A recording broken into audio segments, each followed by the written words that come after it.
Focus हुआ और आतंकवाद पर भारत के रुख को एक प्रकार से जीत मिली, क्योंकि भारत जो बात कह रहा था वो घोषणा पत्र में दिखाई पड़ रहा है। आतंकवाद पर सख्त पहलगाम हमले की निंदा इस घोषणा पत्र में साफ तौर से दिखाई पड़ी है। इसी तरीके से अपराधियों को सजा की मांग, जो अपराधी जिन्होंने ये अपराध किया, आतंकवाद का हमला जो करते हैं, उनको सजा की मांग की गई है और आतंकवाद पर दोहरे मापदंड के कड़े शब्दों में निंदा की गई है। अलगाववाद, उग्रवाद के खिलाफ सख्त संदेश इस घोषणा पत्र में दिखाई दिया। इसके अलावा आतंक के सभी रूपों की निंदा की बात भी घोषणा पत्र में साफ तौर पे रखी गई है, जो भारत का पक्ष लगातार रहा है आतंकवाद के मसले को लेकर।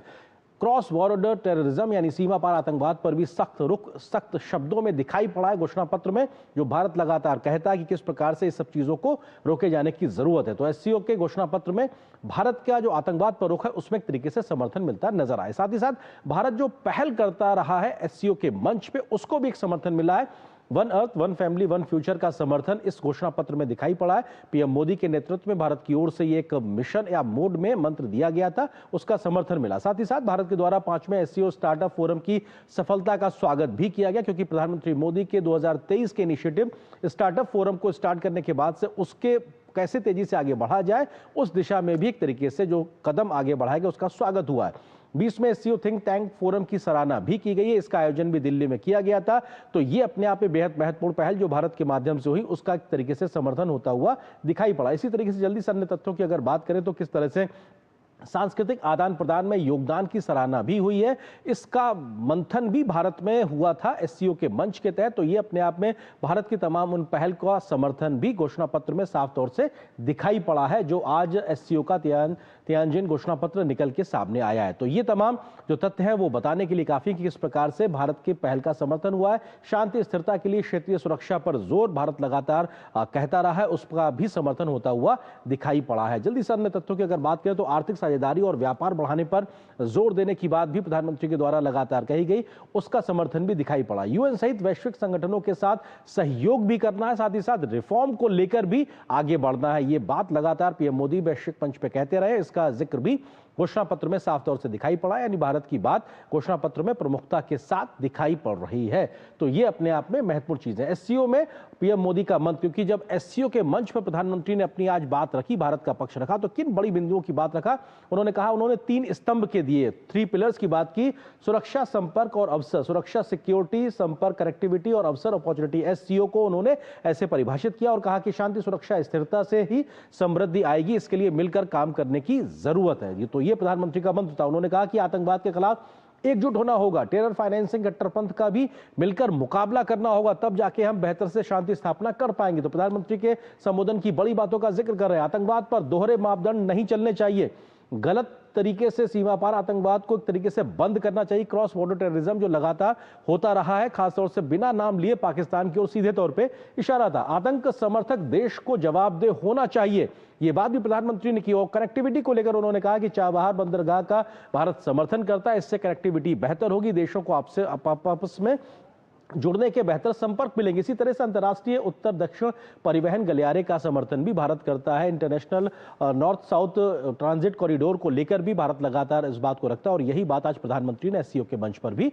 रखी, कनेक्टिविटी को बढ़ाने को लेकर। इसी तरीके से स्टार्टअप, नवाचार, युवा, साझा विरासत को फोकस करने की जरूरत है, ताकि हम बेहतरी से जुड़ सके, काम कर सके और अपने लोगों के मानवता की भलाई के लिए तेजी से काम करें, उसके नतीजे भी हमारे देशों को फायदा पहुंचाए। संगठित अपराध हो, मादक पदार्थों की तस्करी हो या फिर साइबर सुरक्षा का मसला हो, इन सब पर मिलकर सहयोग करना पड़ेगा, तभी हम शायद बेहतरी से क्षेत्र को और आगे तेजी से ले जा पाएंगे। इस पर भी प्रधानमंत्री ने अपनी बात को बहुत सही शब्दों में सख्त तरीके से इस मंच पर रखा है। यूएन सहित बहुपक्षीय संस्थानों में सुधार जरूरी है और इसके लिए मिलकर काम करना होगा, ये बात प्रधानमंत्री ने एससीओ में आज अपने संबोधन में, प्लेनरी सेशन में उन्होंने साफ तौर से इस बात का जिक्र किया। तो क्या कुछ महत्वपूर्ण था, हम उसका जिक्र कर रहे हैं। इसी तरीके से प्रधानमंत्री नरेंद्र मोदी की आज रूस के राष्ट्रपति के साथ द्विपक्षीय मुलाकात हुई। किन बिंदुओं का जिक्र हुआ, जल्दी से आपको बताते हैं। आर्थिक मसले पर बातचीत हुई, ऊर्जा सुरक्षा को लेकर बातचीत हुई है, यूक्रेन संघर्ष को लेकर बातचीत हुई है कि संघर्ष का रास्ता शांति समाधान के माध्यम से निकाला जाना चाहिए। भारत लगातार इस बात को कहता रहा और आज भी प्रधानमंत्री ने इस बात का जिक्र किया है। शांति स्थिरता की बात हुई है और दोनों देशों की जो गहरी दोस्ती है, कठिन से कठिन समय में दोनों देश कंधे से कंधा मिलाकर चलते रहे, इस बात का जिक्र सीधे तौर पर प्रधानमंत्री ने किया। तो ये अपने आप में महत्वपूर्ण बात है। जब राष्ट्रपति पुतिन के साथ पीएम मोदी की मुलाकात हुई, आपसी सहयोग वैश्विक शांति, स्थिरता और समृद्धि के लिए जरूरी है। इस बात का भी जिक्र सीधे तौर पे इस बैठक के दरमियान निकल के आया है। जब रूस के राष्ट्रपति के साथ प्रधानमंत्री की मुलाकात हुई तो ये महत्वपूर्ण बिंदु हैं, ये तमाम तथ्य हैं जिनके आज निकल के आए। इसी तरीके से कल चीन के राष्ट्रपति के साथ जब प्रधानमंत्री की द्विपक्षीय मुलाकात हुई, उसमें कौन सी महत्वपूर्ण बातें निकल के आई, उसमें यह था साफ तौर से प्रतिद्वंदी नहीं है दोनों देश, बल्कि विकास के साझेदार बन के आगे बढ़ सकते हैं। ये बात सीधे तौर पर कल बैठक में निकल के आई थी। मतभेद विवादों में ना बदले, इसके लिए हमें मिलकर काम करने की जरूरत है। तो ये बात कल चीन के राष्ट्रपति के साथ प्रधानमंत्री की द्विपक्षीय मुलाकात में आई थी। साथ ही साथ पर्यटक वीजा बहाली की बात हो, सीधी उड़ानें संचालित करने की बात हो, इस पर भी तेजी से काम करने की बात की थी और दोनों नेताओं ने इस बात को माना था कि हां, इस पर तेजी से काम करने की जरूरत है। तो ये राष्ट्रपति शी के साथ प्रधानमंत्री मोदी की मुलाकात के कल के मुख्य बिंदु बता रहे हैं। व्यापार, निवेश पर जोर था, सीमा पर शांति स्थिरता का माहौल है, इस बात को दोनों ही नेताओं ने रेखांकित किया और उस इस शांति स्थिरता के साथ हम कैसे आगे बढ़े, उस दिशा में भी बात होती हुई दोनों नेताओं की नजर आई।